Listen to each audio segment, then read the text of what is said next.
বারবার ঘোষণা দিয়েছি আমাদের কর্মসূচি সম্পূর্ণ শান্তিপূর্ণ।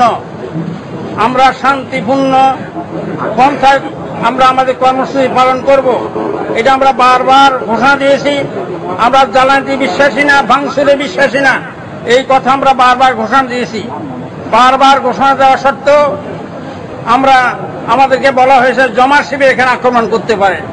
আমরা ওই সময় স্পষ্ট ভাষা জানিয়ে দিয়েছি আমাদের আশঙ্কা হইতেছে জমা শিবির নয়, বরং আমাদের বহরের উপরে ছাত্রলীগ, যুবলীগ, আওয়ামী লীগ তারা আক্রমণ করবে।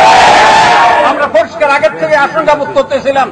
আমরা যে আশঙ্কা করেছি তারই এখন বাস্তবায়ন হয়েছে, তারই প্রতিফলন ঘটেছে। বিভিন্ন অঞ্চলে আজকে আমাদের গাড়ি বহরের উপর আক্রমণ চলছে এবং থানাতে গাড়ি আটক করতেছে, জায়গায় জায়গায় আমাদের মানুষকে এখানে আহত করতেছে। এইভাবে বিভিন্ন তথ্য আমাদের সামনে রয়েছে। এর মধ্যে বিশেষভাবে ফেনী জেলার আহ্বায়ক মাওলানা আবুল কাসেম সাহেব, ওনার নেতৃত্বে আমাদের ঢাকামুখী লং মার্চ রওনা হয়েছিল। পুলিশ আক্রমণ করে এদের ছত্রভঙ্গ করে দেয়। এটা ফেনীর ঘটনা। মাওয়া ঘাটে, ফেরিঘাটে, টাওলাকান্দি ঘাটে এখানে হাজার হাজার জনতার সমবেত হয়েছে। লঞ্চ এবং ফেরি সবকিছু বন্ধ করে দেওয়া হয়েছে, মানুষ পার হইতে পারতেছে না। অনুরূপভাবে দলি যে ফেরিঘাটে সেখানের মধ্যে 50টি গাড়ি আটক করা হয়েছে। এছাড়াও সেখানে আরো বহু লোক সেখানে অবস্থান করতে তার পার হতে পারতেছে না। সিলেটে জগদীশপুর থানায় 5টি গাড়ি আটক করা হয়েছে, সেখানে এবং লোকের আক্রমণ করা হয়েছে।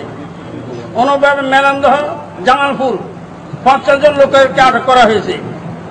এছাড়াও সাতক্ষীরার শ্যামনগর সেখানে দাড়ি টুপিওয়ালা 30 জনকে আটক করা হয়েছে। জামালপুর থেকে একটি গাড়ি ঢাকামুখী আসতেছিল, ভোর 4টায় পুলিশ তাদেরকে গাড়ি থেকে নামিয়ে দিয়েছে। এছাড়া হবিগঞ্জে 3টি গাড়ি ঢাকা আসতেছিল, নরসিংদী নারায়ণপুর আসার পরে এই গাড়ির আক্রমণ করা হয়, আমাদের লোককে আহত করা হয়। চট্টগ্রামে বহু লোক সেখানে অবস্থান করতেছে। বাড়িয়াহাট এখানে পৌঁছার পরে চট্টগ্রামমুখী গাড়ি সেখানে ভাঙচুর হয়েছে। এছাড়াও আরো বিভিন্ন জায়গায় আমাদের কাছে তথ্য রয়েছে। সেখানে উত্তরা থানায় সেখানেও দেখা যায় যে বুলবুল নামে একজন